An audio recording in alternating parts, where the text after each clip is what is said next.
오늘 함께 나누실 말씀은 계시록 9장 13절부터 16절입니다. 계시록 9장 13절부터 16절입니다. 제가 봉독하겠습니다. 여섯째 천사가 나팔을 불매 내가 들으니 하나님 앞 금제단 네 뿔에서 한 음성이 나서 나팔 가진 여섯째 천사에게 말하기를 큰 강 유브라데에 결박한 내 천사를 놓아주라 하매 내 천사가 놓였으니 그들은 그 년 월 일시에 이르러 사람 3분의 1을 죽이기로 준비된 자들이더라. 아멘. 네, 우리가 지난 시간 5번째 나팔을 나누었고요.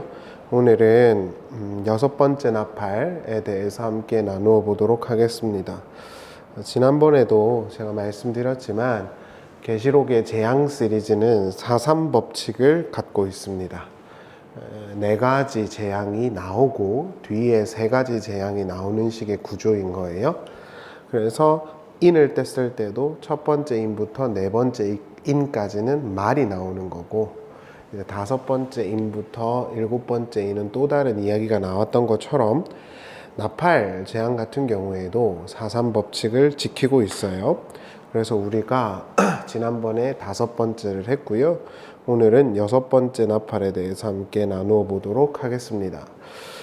나팔이 불린 이후에 하나님 앞에 금제단 네 뿔에서 한 음성이 나왔다라고 요한은 서술해요. 그리고 그 음성은 무엇이라고 했냐면 큰 강 유브라데에 결박한 네 천사를 놓아주라고 했다고 합니다.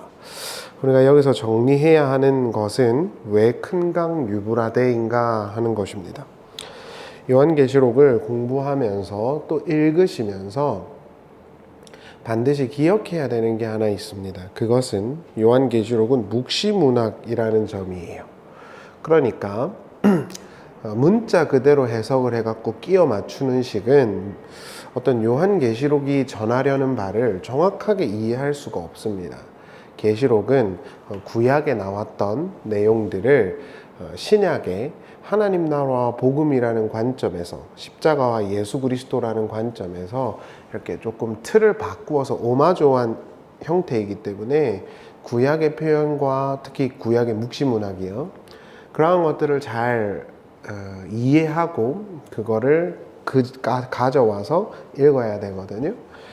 그러니까 여기서도 큰 강 유브라데라고 말하면 어떤 이들은 거기에 실제적으로 어떤 전쟁이 일어날 거라고 말하는 거 아니냐라고 해석을 하고는 해요. 그래서 이제 어떤 세대주의자들이나 이런 신학을 지향하는 분들은 큰 강 유브라데에 2만만의 숫자의 군대가 들어가면 거기에 그 전 인구의 3분의 1을 죽이는 전쟁이 날 거라고 했다. 그러니까 이거는 세계 3차 대전에 대해서 말하는 것이 아니겠느냐라고 이야기를 하지만은 사실 아니에요. 그런 식의 문자적이고 역사적인 해석은 계시록을 받아들이는 사람들에게 있어서 아주 제한적인 의미만 전달할 뿐이에요. 그리고 이를테면 중국이랑 지금 뭐 어떤 중동 세력이랑 미국이랑 전쟁을 한다 손 쳐보죠. 그럼 1세대 독자들에게 이걸 왜 전하는 것입니까?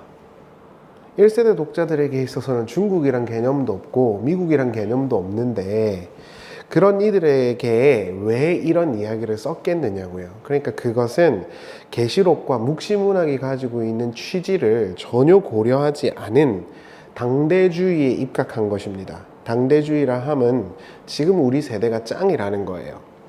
그것은 굉장히 오만한 것이겠죠. 그렇다면 왜 유브라데냐? 왜 유브라데에 대해서 말을 했느냐? 이걸 우리가 좀 생각해 봐야 됩니다. 유브라데는 구약 묵시문학에서 이제 후수를 하겠지만요. 하나님의 어떤 심판의 도구적 대상들이 있는 곳이 유브라데예요. 그러니까 북방에서 진노의 가마가 쏟아져 내려오거든요. 예레미야의 환상에서 보면 그때 유브라데에 있던 제국들이 그러한 역할을 수행했어요. 그래서 이사야를 비롯한 많은 묵신 문학에서 보면 유브라데라고 딱 찍으면 하나님의 어떤 최종적인 심판을 떠올리게 하는 지리적 위치의 특징을 가지고 있는 거예요. 그래서 여기서도 큰 강 유브라데에 결박한 내 천사를 나라는 건 실제로 어떤 큰 강 유브라데의 유의미함을 말하려 하는 게 아니에요. 하나님의 최종적이고 강력한 어떤 심판이 임박했음을 서사하는 거예요. 그러니까 말하고 있는 것입니다. 그렇기 때문에 이걸 가지고 큰 강 유브라데에서 이런 사인이 일어나면 종말의 때야 라고 말하는 건 전부 다 어그로에 불과해요. 이사야 7장 20절을 보시죠. 그날에는 주께서 하수 저쪽에서 새 내어온 삭도 곧 아수르 왕으로 이렇게 나오죠. 여기서 아수르 왕 이래놓고 저쪽에 있는 하수라 그래요. 아수르를 끼고 있는 하수가 유브라데거든요. 그래서 아수르를 통해서 하나님이 심판하실 거야 라고 말할 때 하수 곧 아수르 왕 이렇게 말해요. 근데 아수르 왕이 끼고 있는 그쪽 하수라는 건 결국 큰 강 유브라데를 말하는 것이란 말입니다. 8장 7절을 보시죠. 그러므로 주 내가 흉흉하고 창일한 큰 하수 곧 아수르 왕과 이렇게 나오죠. 그러니까 여기서도 하수가 있는데 아수르 왕이라 그래요. 그러니까 아수르 왕과 하수라는 건 사실 이음 동의어처럼 결부되어 있는 것입니다. 그래서 유브라데 또는 큰 하수, 저쪽에 있는 큰 하수 이렇게 말하면 유대인들이나 구약 성경에 능통한 독자들은 하나님의 심판이 임했다라는 어떤 의미로 받아들였을 것임이 틀림없죠. 따라서 이 큰 강 유브라데에 내 천사가 놓였다는 것은 단순히 몇 월 며칠에 그것이 일어나기로 되어 있다라는 이야기를 하는 게 전혀 아니라 하나님께서 준비하신 최종적 심판이 이 땅에 반드시 올 것임을 시사하는 심상이라 보는 것이 가장 합리적입니다. 지난번에도 나누었지만 인해재앙은 성도들의 연단을 강조하는 거예요. 나팔재앙은 세상에 대한 심판을 강조하는 것입니다. 그렇기 때문에 인해재앙에서는 유브라데가 안 나오는 거예요. 유브라데라고 하는 것은 하나님의 최종적 심판의 어떤 심상을 가지고 있는 대표적인 구약의 어떤 지리적인 장소였거든요. 조금 더 쉽게 정리를 해드리자면 저도 어렵게 말하지는 않았지만 예를 들어서 어떤 이들은 고난을 당할 때 그것을 발판을 삼고 자기를 돌아보게 될 것입니다. 다니엘의 예언을 통해서요. 근데 어떤 이들은 고난을 당할 때 그것으로 말미암아 미혹에 빠지고 실족하는 자들도 있을 것입니다. 그러한 기능이 요한계시록의 어떤 재앙 시리즈 안에 담겨 있다고 보시면 돼요. 인해재앙이라는 건 하나님 아버지께서 고난을 통해서 성도들을 어떻게 연단하실 것이냐 하는 것에 집중이 돼 있고, 똑같은 고난일 수 있지만 나팔재앙은 하나님이 이 땅에 어떻게 심판을 행하고 계시냐에 초점이 있다라는 것입니다. 그래서 하나님이 진짜로 인친 자들, 택한 자들은 고난 가운데서 자기를 돌아보고 정결하게 하고 하나님을 의지하게 될 것이고, 인침을 받지 못한 자들은 고난과 어려움 속에서 믿음에서 떨어져 나갈 것입니다. 그게 요한계시록이 보여주고 있는 고난의 구조인 거예요. 계시록 9장 15절을 보시죠. 내 천사가 놓였으니 그들은 그 년, 월, 일시에 이르러 사람 3분의 1을 죽이기로 준비된 자들이더라 이렇게 나오죠. 여기서 보시면 모든 재앙과 심판이 하나님의 주권과 섭리 안에 있는 것이라고 천명하고 있다는 거 우리가 쉽게 이해할 수 있죠. 그러니까 우리가 지난 시간에도 나누었지만 마귀 새끼들은, 하늘에서 떨어진 별은 하나님 밖에서 뭔가 변수를 일으킬 수 있는 존재가 아닙니다. 재앙, 고난 마찬가지예요.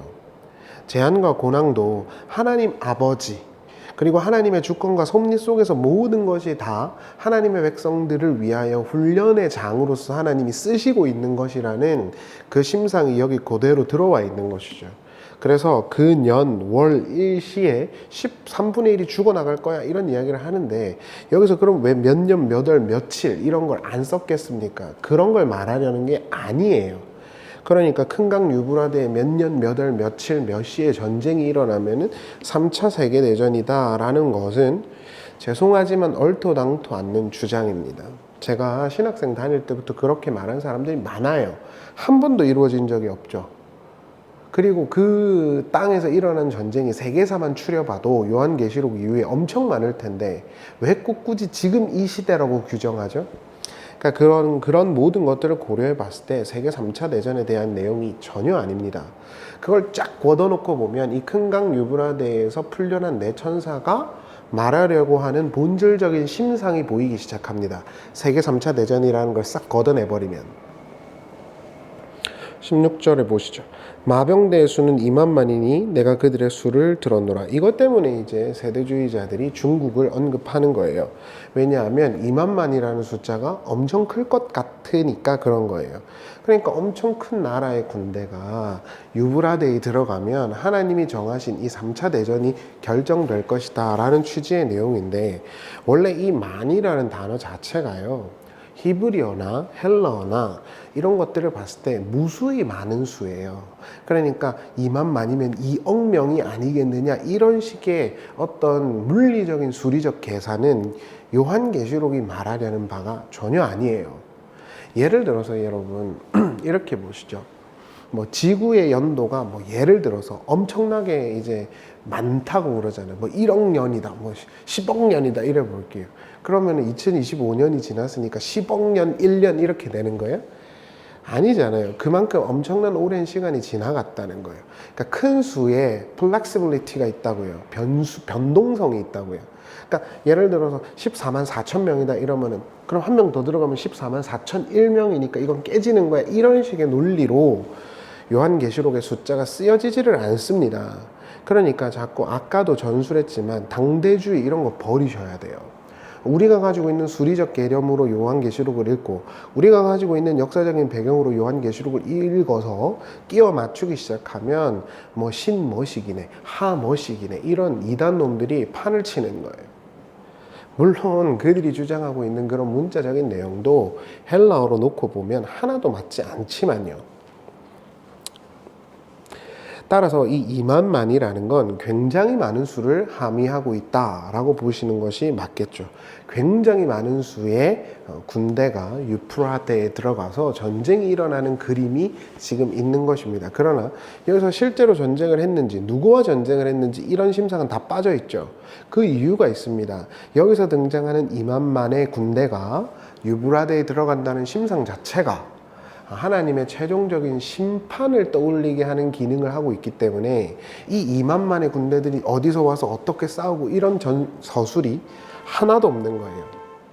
그러니까 이것은 큰강 유브라데의 어떤 이 담론 플롯은요, 온전히 하나님의 최종적 심판을 강조하고 있는 은유적 표현이에요.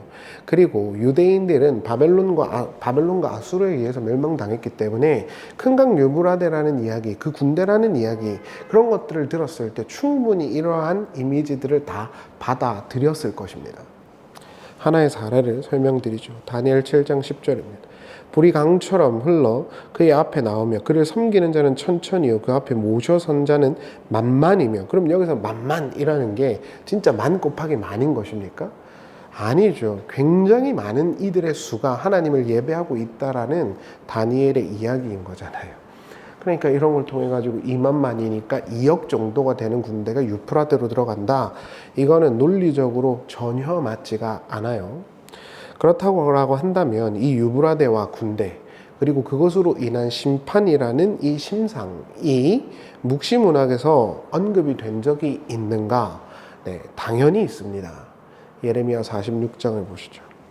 2절입니다. 애굽에 관한 것이라 곧 유다의 요시야 왕의 아들 여호야김 넷째 해 유프라데 강 나오죠. 가 갈그미스에서 바벨론의 느부갓네살 왕에게 패한 애굽의 왕 바로 느고의 군대에 대한 말씀이라 이렇게 나옵니다. 잠깐만 서술하겠습니다. 세계사적으로 보면 중동의 패권을 놓고 바벨론, 그러니까 우리가 말하는 소위 페르시아 문화와 이집트 문화가 서로 싸운 적이 굉장히 많습니다. 그래서 중동 패권은 걔네들끼리 놓고 싸워요. 그리고 서방의 패권을 놓고는 이집트랑 로마랑 싸우죠. 그러니까 이집트의 위치가 그래요. 이집트가 있고 로마가 있고 이집트가 있고 페르시아가 있죠. 그래서 여러분들이 아시는 클레오파트라는 이집트의 여왕이잖아요. 그런 이야기들. 그래서 악티움 해군도 결국에는 그 당시에 최고의 군대였던 이집트의 해군과 한 거잖아요. 로마 해군이요. 그러니까 그런 식의 구조가 있는 것입니다. 근데 이 중동 패권을 놓고 누구랑 싸우냐면 바벨론과 애굽이 싸웁니다. 어디에서 싸우냐? 갈그미스에서 싸워요. 실제로 세계사에서 있었던 이야기예요. 그때 바벨론의 느부갓네살이 애굽의 군대를 퇴폐시키죠. 그리고 중동 전역에 초거대 왕국을 세웁니다. 그게 바벨로니아죠. 그거에 대해서 예레미야가 예언을 해 놓은 것입니다. 이 예레미야 46장은요. 그리고 이러한 이야기들은 결국에는 남유다의 멸망을 야기하죠. 왜냐하면 남유다는 자꾸 애굽이랑 붙어 먹어요.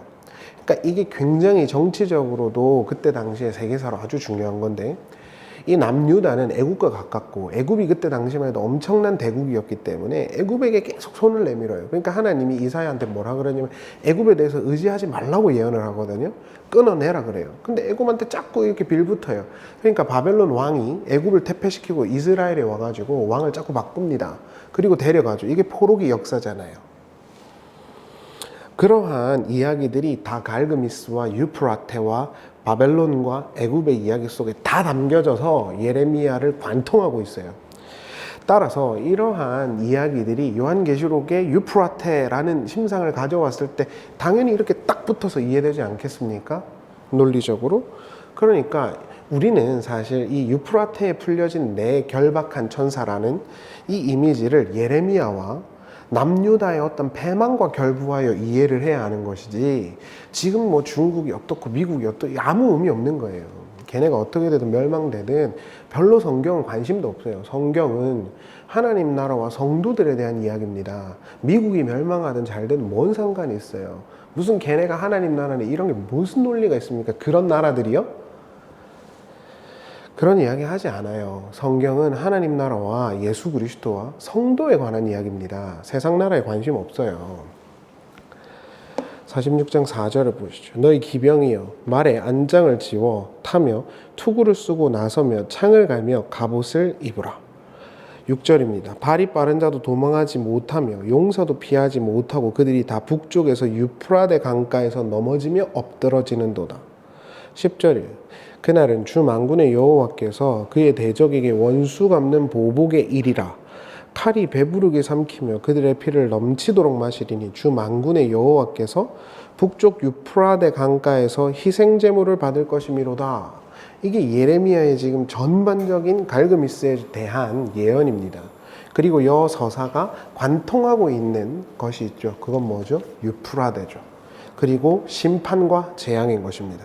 그러한 심상을 그대로 지금 계시록이 가져왔다, 이렇게 보시는 게 맞겠죠. 실제로 이 결박한 천사들이 입에서 뭔가를 뿜어내고 있는데 그 뿜어내는 것도 아주 유의미한 내용이에요. 그게 뭐냐 하면 불과 연기와 유황이에요. 이게 어디서 나오죠? 소돔과 고모라가 멸망할 때 나오던 그 단어예요. 똑같은 단어입니다. 창세기 19장 24절을 보세요. 여호와께서 하늘 곧 여호와께로부터 유황과 불을 소돔과 고모라에 비같이 내리사, 이렇게 나오죠. 그러니까 이러한 것들이 지금 전부 다 하나님의 최종적인 심판, 그리고 예정된 심판이 이 땅에 임하고 있고 임할 것이라는 것을 던져주고 있는 거예요, 독자들에게. 그러면 독자들은 이걸 읽으면서 뭘 우리는 깨닫게 될까요? 이 땅에 지금 화려하고 대단해 보이고 승승장구하는 세상과 권력과 나라와 제국은 전부 다 멸망한다는 것입니다. 그럼 누가? 어린 양이 세우신 그 하나님 나라만이 영원하게 우뚝 서서 살아남을 것이다. 그러니까 잠깐 위대해 보이는 로마와 세상 제국에게 이렇게 경배하지 말고 하나님 아버지와 하나님의 나라를 경배하며 그것을 추구하는 자들이 되어야 한다라는 메시지를 던져주고 있다라는 것입니다. 이것이 유프라테가 던지고 있는 사실 정확한 의도라고 저는 이해하고 있습니다. 그런데 우리가 여기서 꼭 한 가지 굳이 더 반드시, 굳이는 빼고요, 반드시 정리해야 되는 것이 있는데요. 그건 입이라는 심상이에요. 다시 말해서 이것은 물리적인 심판에 그 관심이 있는 것이 아니라 입과 관련된 것이라고 독자들에게 계속해서 뭔가 힌트를 하고 있다라는 것입니다. 9장 17절을 보세요. 이 같은 환상 가운데서 그 말들과 그 위에 탄 자들을 보니 불빛과 자줏빛과 유황빛 호신경이 있고 또 말들의 머리는 사자머리 같고 그 입에서는 불과 연기와 유황이 나오더라. 이 세 재앙 곧 자기들의 입에서 나오는 불과 연기와 유황으로 말미암아 사람 3분의 1이 죽임을 당하니라. 이 말들의 힘은 입과 꼬리에 있으니 꼬리는 뱀과 같고 또 꼬리에 머리가 있어 이것으로 헤어더라 이렇게 나오죠. 여기서 보면 입에서 불과 연기와 유황이 나온대요. 그리고 그게 2번이 나옵니다. 2번 강조가 돼요. 왜 꼭 굳이 입일까요? 그리고 그들의 어떤 모양들이 다 뱀과 관련이 있다고 말을 하죠. 뱀이라는 것은 우리가 꼭 기억해야 되는데 거짓 선지자들을 말할 때 뱀이라는 심상을 씁니다. 그러니까 뱀과 입이라는 걸 꼭 굳이 계시록이 말을 하고 있다는 건 이건 중국과 미국의 전쟁이 아닌 하나님의 최종적 심판과 그 심판의 시작 그리고 그 내용이 어떤 진리적인 내용과 결부되어 있다는 걸 힌트한다. 우리가 이렇게 결론 내릴 수 있죠. 이게 무슨 말이냐면 조금 쉽게 말하면 우리가 무엇을 듣고 무엇을 배우고 무엇을 말하는가가 그 사람의 영혼의 심판과 재앙을 결정짓는다는 것입니다. 실제로 요한계시록 12장 15절에 보면 마귀인 용이 그 입에서 강물을 토해낸다 이런 이야기를 하거든요. 대부분 마귀들의 공격 루트가 입입니다. 왜 꼭 굳이 입일까요? 요한계시록 2장과 3장을 우리가 봤지만 교회의 가장 큰 적이 누구였습니까? 거짓 유대인들과 거짓 선지자들이었죠. 예수께서 거짓된 가르침을 전달하는 바리새인들을 향해 뭐라고 하셨죠? 이 독사의 새끼들아 라고 말을 하셨죠. 그러니까 이러한 것들을 우리가 종합해 보건대 유브라데와 관련된 이 군사전쟁의 플롯은 하나님의 바른 진리를 지킬 것이냐 아닐 것이냐 하는 것이 결국 최종적 심판의 내용을 결정짓는다라는 심상을 던지고 있다고 결론 내릴 수가 있죠. 당연히 논리적 비약이 아니죠. 이것을 조금 더 확장해서 이해를 조금 더 프랙티컬하게 설명을 드릴게요. 자, 요한계시록에 있었던 교회들의 많은 거짓 선지자들의 주장은 이와 같습니다. 요약을 하면 하나님은 사랑이고 은혜다. 그러니까 니네가 어떻게 살든지 간에 너는 천국 갈 거야. 하나님이 너네가 이 땅에서 고생하는 걸 원하시겠니? 우상도 숭배하고 황제도 숭배해도 돼. 어차피 우리는 십자가나 고난이 아니라 영광을 통해서 우리가 천국만 가면 되잖아. 그러니까 우상 숭배해도 괜찮아. 이게 거짓 선지자들의 일관된 주장이어서요. 그게 바로 니골라 당이었잖아요. 그게 바로 발람의 교훈이었잖아요. 그것을 하나님께서 교회가 단호히 거짓을 드러내고 끊어내라고 말씀하셨죠. 그 내용이 여기 그대로 결부되어 있는 것입니다. 이 세상은 그걸 못 끊는다는 소리입니다. 실제로 유대인들의 전승과 자료를 보면 뱀과 전갈의 은유는 대부분 다 거짓된 가르침과 그로 인한 저주의 이야기를 전달할 때 쓰는 상징적인 표현들이었어요. 따라서 우리의 영혼의 바른 진리 곧 하늘에 계신 우리 하나님 아버지 그리고 그분을 예배하고 찬양하는 것이 얼마나 중요한 것인지를 오히려 이 고난과 재앙의 심상이 던져주고 있다는 것입니다. 기억하실 것이 있습니다. 바른 진리는 언제나 씁니다. 괴롭고요. 그러나 이후에 우리를 살게 하죠. 그러나 바르지 않은 거짓된 진리와 같은 유사한 거짓 선지자들의 가르침들은 그 당시는 음료의 포도주같이 답니다. 그러나 후일에는 쓰지요. 많은 이들이 설교를 하고 많은 이들이 성경 공부를 하고 연구를 하고 있어요. 그러나 그 모든 것이 나와 나의 번영과 심지어 나의 영혼과 천국과 결부하여 이해된 것이라고 한다면 그 당시에는 여러분들의 길을 유익하게 하고 달콤하게 하는 것 같을 것입니다. 그러나 바른 진리는 내가 아니라 하나님을 향하게 하는 것입니다. 바른 진리를 가지면 가질수록 나는 사라지고 하나님이 드러나야 합니다. 따라서 바른 진리를 배우면 배울수록 하나님 나에게 복을 주세요가 아니라 하나님 나를 통해서 하나님이 이루어가고자 하시는 그 하나님의 나라와 영광이 온전히 드러나기를 원합니다라는 것으로 내 신학과 신앙의 내용이 바뀌어야 돼요. 조나단 에드워드가 1차 부흥을 경험하고 난 다음에 방언, 예언 뭐 이런 거를 우리식으로 표현하면은 그런 걸 경험하고 그런 걸 굉장히 심취해 있었다고 해요. 그런데 디모데전서 후서 말씀을 읽으면서 이 에드워즈가 회심을 하죠. 아니 방언도 받고 했는데 왜 회심을 하냐. 그게 진짜 회심인 거예요. 그리고 쓴 게 뭐죠? 나의 종교와 나의 열심과 나의 영혼을 위해서 시간을 쓰지 않겠다는 거예요. 하나님과 하나님의 영광을 탐독하는 것에 내 시간을 쓰겠다. 이게 에드워즈의 정말 미친 듯한 신학적 고백 아닙니까? 저는 그게 개혁주의라고 생각해요. 근데 저마다 다 개혁주의예요. 그리고 뭐 들어보면은 뭐 기도를 하면 응답 받는 법 뭐 이런 거 하는데 이런 이야기 하면 안 돼. 그런 거 하는데 제발 그게 여러분들 지금 당장에는 우리한테 다 알겠죠. 그렇게 하면은 정말 기도 응답이 되는 것 같겠죠. 얼마 못 가요.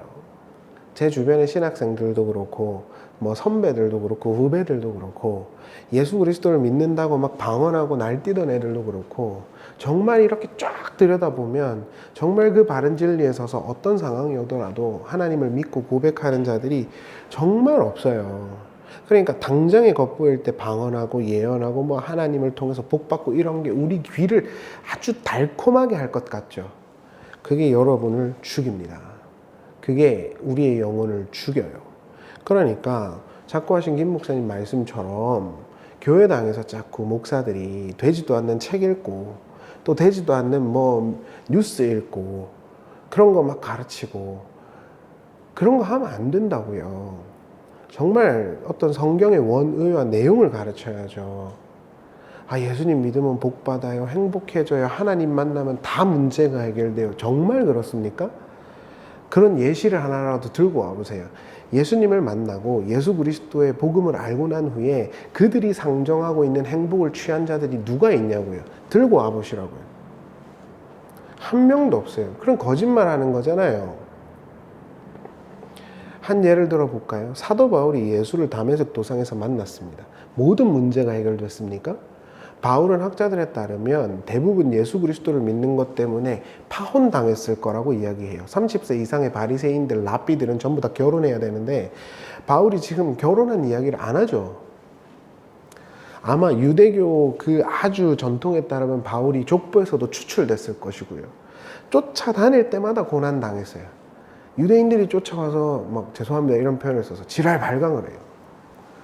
교회 안에 있는 사람들도 너는 예수님의 친제자 아니라고 난리를 쳐요. 맨날 비판해요. 때때로는 눈이 안 보여가지고 쓰러지고 그래요. 간질도 있었다 그래요. 도대체 바울이 예수를 만나서 무슨 행복을 얻었다는 것입니까?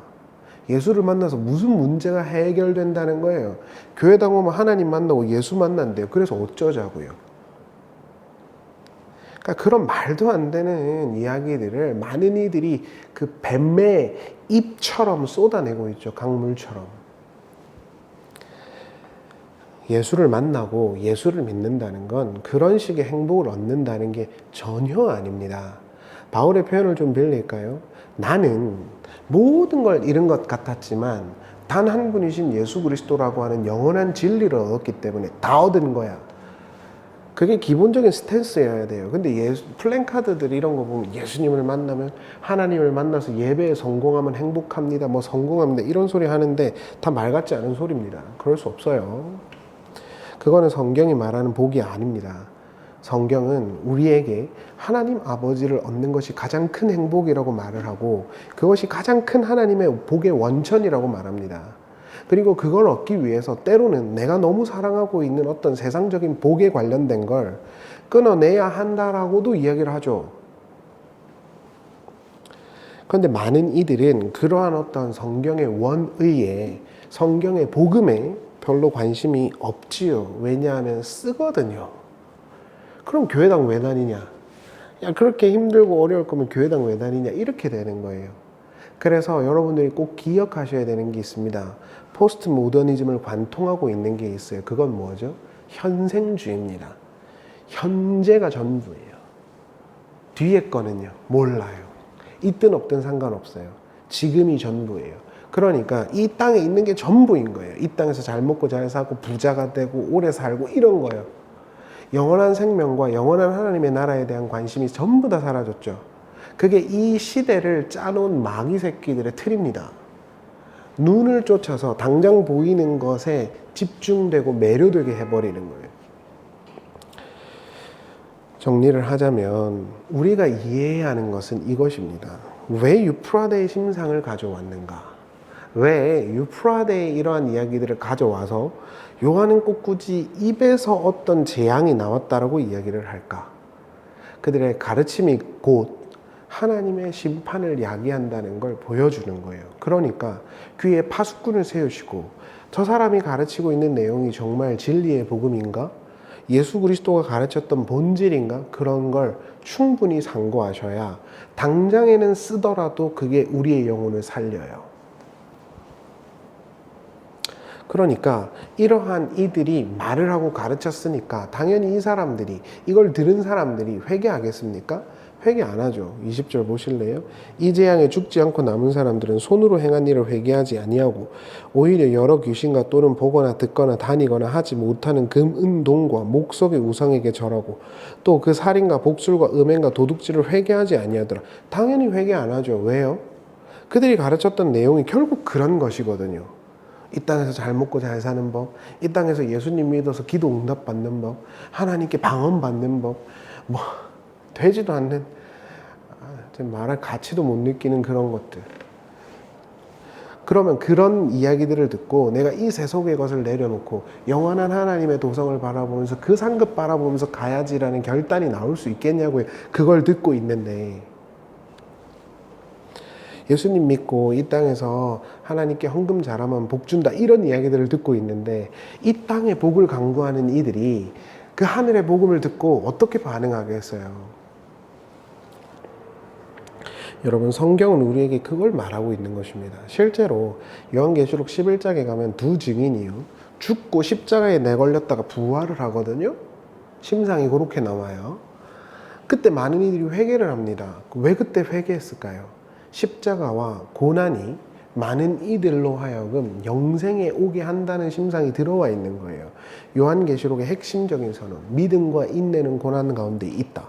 승리도 그 안에 있다. 그걸 보여주는 것입니다. 말씀을 마치겠습니다. 여러분, 성경은 우리에게 단언하고 말하죠. 진리가 너희를 자유케 할 것이다. 진리는 무엇입니까? 하나님 그 자체, 더 나아가 하나님 본편에서 오신 예수 그리스도, 그분이 진리이시죠. 그리고 그 진리이신 예수를 깊이 있게 연구하고 묵상하고 알아가면서 이 땅의 것이 아니라 영적인 눈이 뜨여서 하늘을 바라보며 걸어가는 것, 그것이 진리에 이르는 길입니다. 그리고 그 진리를 가진 자들은 이 땅에 있는 율법이든 뭐든 그거에부터 자유해집니다. 그러면 자기 마음대로 살까요? 천만의 말씀입니다. 제가 앞서도 말씀드렸죠. 하나님은 은혜시니까 마음대로 해도 되고 우리가 지을 거는 죄밖에 없으니까 괜찮다고. 그렇게 믿고 있는 당신이 신니골라주의인 거예요. 성경에 알량한 헬라어, 히브리어 몇 자 이렇게 띄어와가지고 그것만 붙들고 알지도 못하는 이야기들 막 하면서, 그게 니골라주의예요.